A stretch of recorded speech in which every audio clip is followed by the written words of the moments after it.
Assalamu alaikum and welcome back to my channel Apex Learners. So I'm back with a new topic, that is nucleic acids. First of all, let's see what are nucleic acids. Nucleic acids are basically the essential components of every living cell. Every living organism in this world consists nucleic acid inside its body. So the basic unit of the nucleic acid is nucleotide. Nucleotide has three major components: nitrogenous base, pentose sugar, and the phosphate group. Nitrogenous base means the base having nitrogen in it. Pentose sugar means 5 carbon sugar, and phosphate group is PO4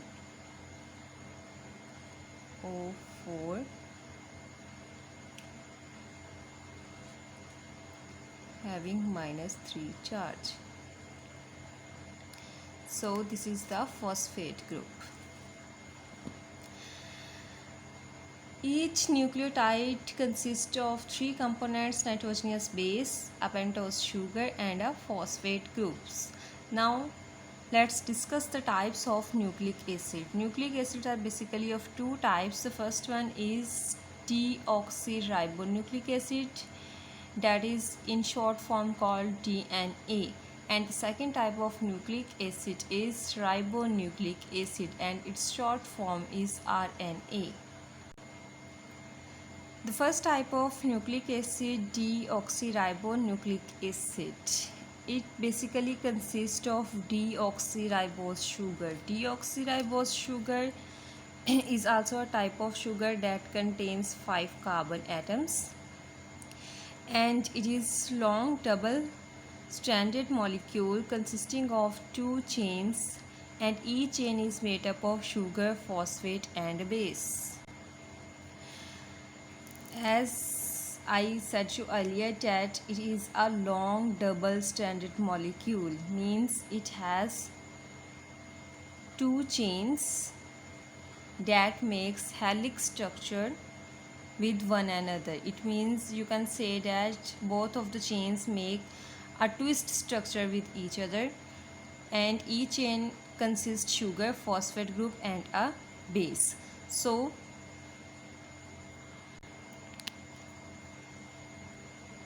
these two chains are basically consist of sugar and phosphate, and also called the backbone of the DNA.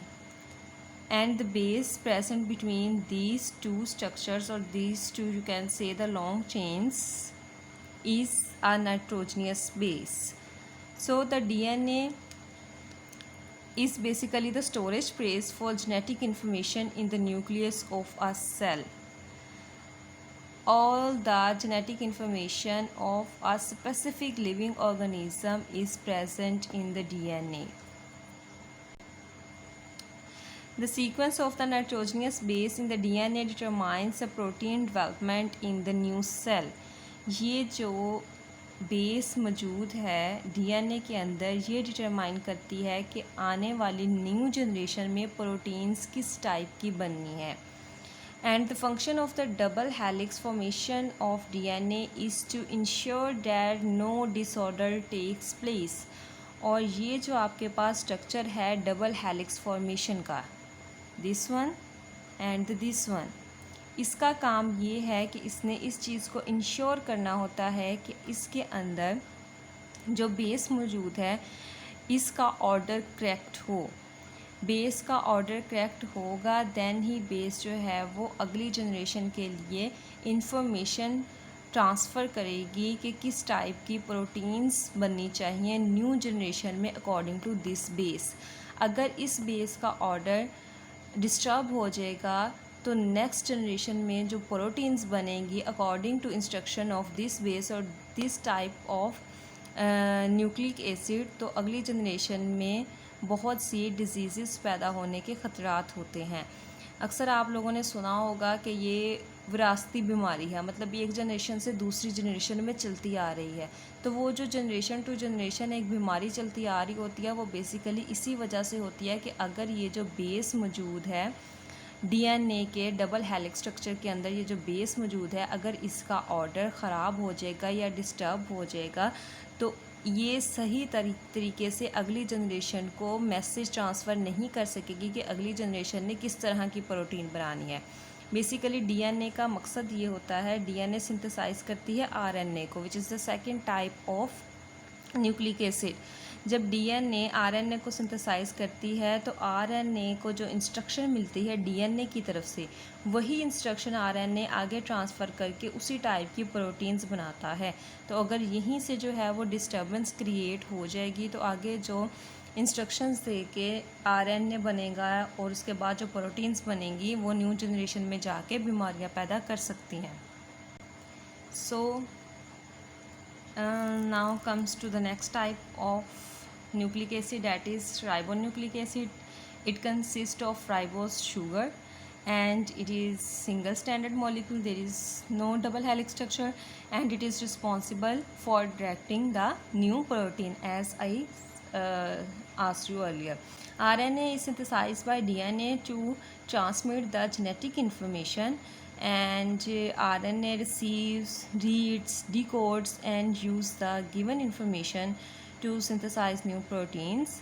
And we can say that the RNA is responsible for the directing the synthesis of new proteins.